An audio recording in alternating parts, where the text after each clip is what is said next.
Hello বন্ধুরা, কেমন আছেন সবাই? আশা করছি সবাই ভালোই আছেন। আমাদের এই পৃথিবীর প্রাণী জগতের বিভিন্ন প্রাণীদের মধ্যে অসাধারণ এবং অদ্ভুত কিছু বৈশিষ্ট্যের বা গুণ দিয়ে থাকে, যেগুলো সত্যিই কিন্তু অনেক ইউনিক এবং আজব দেখায়। এখন আপনাদের সামনে উদাহরণস্বরূপ দেখাতে পারি এই ছাগলগুলোকেই দেখুন। তারা হঠাৎ করেই কেমন জানি ফ্রিজ হয়ে যায়। এখন এই ভিডিও দেখে আপনাদের অনেকেরই হয়তো মনে হতে পারে এই প্রাণীগুলো হয়তো ট্রেন্ড ড্রামা করছে, তাদেরকে হয়তো প্রশিক্ষণ দেওয়া হয়েছে এমনটা করার জন্য। কিন্তু বাস্তবে সত্য কথা হচ্ছে এটি কোনো রকমের ড্রামা নয়, এটি একদম সত্যি। আসলে অনেকগুলো প্রাণী রয়েছে যারা যখন ভয় পায় তারা তখন এরকম ঠিক শকিং স্টেজে চলে যায়, এবং সেই মুহূর্তে অর্থাৎ শকিং স্টেজে যাওয়ার পর তাদের সাথে কি ঘটে যা আপনি এই ভিডিওতেই দেখতে পাচ্ছেন। এমনটা নয় যে আসলে ছাগলগুলো নিজে থেকেই এই সিচুয়েশনটা তৈরি করে, যা কিছু ঘটে সবই আতঙ্কের কারণে। এটি সম্পূর্ণই হঠাৎ করে হয়, ছাগলরা নিজে থেকে এটা তৈরি করতে পারে না। এর আরেকটি উদাহরণ আমি আপনাদেরকে দিতে পারি, সেটা হচ্ছে যেমনটা পিঁপড়ারা নিজে থেকেই ডেথ সার্কেলের মধ্যে ফেসে যায়। তাহলে বন্ধুরা চলুন, আজকের এই ভিডিওটি আমি তৈরি করেছি প্রাণী জগতের কিছু বিশেষ বৈচিত্র্যময় গুণ বা ফিচার সম্পর্কে, যেগুলো দেখার পর বা জানার পর আপনি অবশ্যই বলবেন যে প্রকৃতি এদের সাথে খুবই অন্যায় করেছে, এবং যে সকলের কারণে এই সকল প্রাণী মৃত্যুর কোলেও ঢলে পড়ে। তো শুরু করা যাক আমাদের আজকের এই পর্বটি। Number 1, modern elephant. একটা সত্য কথা যেটা হয়তো আপনারা অনেকেই জানেন না, মডার্ন এই এলিফ্যান্টগুলো প্রি হিস্টোরিক এলিফ্যান্টের থেকে অনেক আলাদা। এই প্রাণীগুলির শরীরে হাতির দাঁত পাওয়া যায়, আর যেগুলো ম্যামলসদের শরীরে পাওয়া যেত, যা কিন্তু আকারে ছিল বিশাল বড়। আমাদের এই প্রকৃতি জানেন যে হাতির এই দাঁতগুলো আসলে অনেক দরকারি, আর সেজন্যই এই প্রাণীগুলোর রেভলিউশন সেভাবেই হয়েছে। তবে আপনি কি জানেন হাতির যে এই দাঁত আছে সেই দাঁতগুলি হাতির মৃত্যু বা তাদের এক্সটেনশনের কারণ। 16th সেঞ্চুরিতে আফ্রিকার দ্বীপে 20 মিলিয়নেরও বেশি হাতি বেঁচে ছিল, কিন্তু বর্তমানে এদের সংখ্যা একদম 5 লক্ষের থেকেও কম, আর যার একমাত্র কারণ হলো হাতির দাঁত। আর এই হাতির দাঁতের কারণেই ক্রমাগতই তারা পর্যায়ক্রমে শিকারীদের হাতে শিকার হয়ে এসেছে। বাজারে হাতির দাঁতের মূল্য অনেক বেশি, আর এই কারণেই এই জীবটি আজও শিকারীদের দ্বারা শিকার হয়।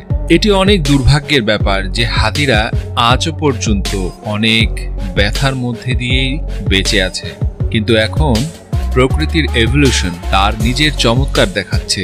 আসলে আফ্রিকার এমন কিছু জায়গায় এমন কিছু হাতিও জন্ম নিচ্ছে যাদের কোনো দাঁতই নেই, আর এজন্যই এই হাতিগুলো শিকারীদের শিকার থেকে একদম স্বাধীন।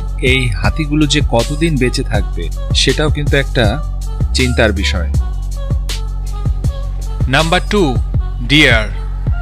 কুকুরের শরীর মমিফাইড হওয়ার একটি ভিডিও আমরা এখানে দেখতে পাই, কারণ জঙ্গলে প্রায় শরীর পচে যায় এবং তাতে পোকা ধরে, আর মৃত জীবেরা সবসময় পোকামাকড়দের খাবারের উৎস হয়ে থাকে। কিছু রিটেলস তো মৃত প্রাণীর শরীরের সম্পূর্ণ মাংসই খাওয়ার জন্য হয়ে থাকে। এবার আপনারা এই হরিণটিকে দেখুন, যেটা দুটো পাথরের মাঝখানে ফেসে আছে, অর্থাৎ তার শরীরটিকে সম্পূর্ণই খেয়ে ফেলা হয়েছে। এখন বুঝতেই পারছেন এই হরিণটি অনেক কষ্ট পেয়েই মারা গেছে।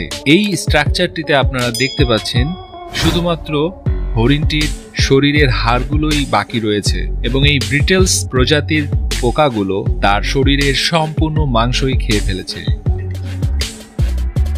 Number 3, red king. এবার যাব এই লিস্টের অপর প্রাণীটির দিকে, রেড কিং। প্রকৃতিতে এই যে এরকম ঘটনা শুধুমাত্র পিঁপড়েদের সাথেই ঘটে তা কিন্তু নয়, এছাড়াও আরো কিছু প্রাণী আছে যারা মৃত্যুর মায়াজালে ফেসে যায়, যার কারণে এই সকল প্রাণীদের কঠিন থেকে কঠিনতম মৃত্যু ঘটে। এখানে একটা ছবি আছে, এই ছবিটিকে আপনাকে ভালো করে দেখতে হবে। এই ছবিটিকে আপনি ভালো করে দেখবেন। এটি দেখতে একটি মডার্ন আর্ট মনে হতে পারে, কিন্তু জানেন কি এটি সত্যি কোনো আর্ট নয়, এটি সম্পূর্ণ সত্য একটি ঘটনা। এই ছবিটিতে দেখা যাচ্ছে যে সকল ইঁদুরের লেজ একে অপরের লেজের সাথে আটকে রয়েছে এবং সকলেই মারা গিয়েছে। এই ফিনোমিননটির সম্পর্কে প্রথম খোঁজ পাওয়া যায় 1500 সালের দিকে, এবং এটিকে নাম দেওয়া হয় রেড কিং। আসলে হাইপোথিসিসের কারণে সকল ইঁদুর একসাথে একত্রিত হয় এবং স্পেশাল একটা মেকানিজমের কারণে তাদের উভয়ের শরীরের লেজ একে অপরের লেজের সাথে আটকে যায়। এক্সপার্টসদের অনুসারে শরীর থেকে যে মল নিঃসৃত হয় এবং তার সাথে স্টিকি হেয়ার এবং স্কিন ফ্যাট মিলে একটি মিক্সচার তৈরি করে, যার কারণে এই ইঁদুরগুলোর লেজ একে অপরের সাথে আঠার মতো করে আটকে যায়। ঘুমন্ত অবস্থায় এই গ্লুটি অনেক হার্ড হয়ে শক্ত হয়ে যায়। সেই মুহূর্তে অনেক চেষ্টার পরেও এই ইঁদুরগুলো একে অপরের থেকে নিজেদেরকে ছাড়াতে পারে না। যখনই ইঁদুররা বুঝতে পারে যে তারা একে অপরের লেজের সাথে আটকে গিয়েছে এবং তখনই তারা মারপিট শুরু করে এবং নিজেদেরকে সেই জাল থেকে বের করার জন্য তারা সম্পূর্ণ চেষ্টা চালায়। এরপর এই চেষ্টায় গাঁট আরো শক্ত হয়ে যায় এবং একে একে সব ইঁদুরের মৃত্যু ঘটে। এই ফিনোমেননটি সবচেয়ে প্রথম জানা যায় জার্মানিতে এবং জার্মানিতেই সেখানকার মিউজিয়ামে এই ঘটনা সম্বলিত অনেকগুলো নমুনা সেখানকার মিউজিয়ামেই পাওয়া যায়। কিন্তু বর্তমান সময়ে আমরা র্যাট কিং এর আর কোনো উদাহরণই দেখতে পাই না এবং এক্সপার্টরা বলেছেন যে আসলে এরকম ঘটনা খুবই কম ঘটে থাকে। Number 4, army ants. এবার যান আর্মি অ্যান্টস সম্পর্কে। আসলে পিঁপড়েদের বিষয়ে জানার কি বা আছে, কিন্তু এই ভিডিওটি ভালো করে দেখুন, তাহলেই বুঝতে পারবেন যে পিঁপড়েরা একটা ডেথ সার্কেল দিয়ে চলাফেরা করে, যার কারণে তারা সবাই মৃত্যুর কোলে ঢলে পড়ে। পিঁপড়েরা কিন্তু আসলে আমাদের অর্থাৎ মানুষের মতোই নিজের চোখ দিয়ে দেখে যে কোনো জায়গা নেভিগেট করে। কিন্তু জানেন কি, এই আর্মি অ্যান্টস তার এমন একটি পিঁপড়ের প্রজাতি যারা হয় সম্পূর্ণই অন্ধ। এরা ট্রাভেল করার জন্য স্পেশাল রকমের ফেনোমন নিঃসরণ করে এবং উভয়কে ফলো করে এগিয়ে যেতে থাকে। কিন্তু কখনো কখনো পিঁপড়েদের দ্বারা হয়ে যাওয়া তাদের অ্যালগরিদমের ভুলের কারণে বা তাদের ফিনোমিনার কারণে বা ফিনোমিনার গন্ধ মিটে যাওয়ার কারণে এই পিঁপড়েরা নিজেদের রাস্তা ভুলে যায় এবং একটি সার্কেলের মধ্যেই তারা ঘুরতে থাকে। আর সেই সার্কেলটি অনেক বড় হতেই থাকে, কারণ সেখানে অন্যান্য পিঁপড়েরাও সেই গ্রুপের সাথে সংযুক্ত হতে থাকে এবং এই গোল গোল ঘুরতে থাকার কারণে খাদ্য এবং এনার্জির অভাবে এদের ধীরে ধীরে মৃত্যু ঘটে। আর এই প্রক্রিয়াটি ততক্ষণ পর্যন্ত চলতে থাকে যতক্ষণ পর্যন্ত পিঁপড়েদের মৃত্যু না ঘটে। আমাদের মধ্যে অনেক মানুষই আসলে বুঝতে পারেন না যে পিঁপড়েগুলো এমনটা কেন করছে। আসলে অন্ধ হওয়ার কারণে আর্মি অ্যান্টসদের নিজেদের বাঁচানোর কোনো উপায় আর থাকে না। একে এক রকমের বলা যায় সুইসাইড ট্র্যাপ। এই অন্ধ হওয়ার কারণে তারা এই সুইসাইড ট্র্যাপের মধ্যে ফেসে যায়। আসলে উইলিয়াম বেট সবচেয়ে প্রথম এই গবেষণার কথাটা বলেন। সাল 1920-তে তিনি পিঁপড়েদের একটি এমন সার্কেল পান যেটি 370 মিটার লম্বা ছিল। তিনি অ্যান্টিমিল বা অ্যান্ট সার্কেলের এই সম্পূর্ণ বিষয়টি ব্যাখ্যা করেন। Number 5, dog in hole trap.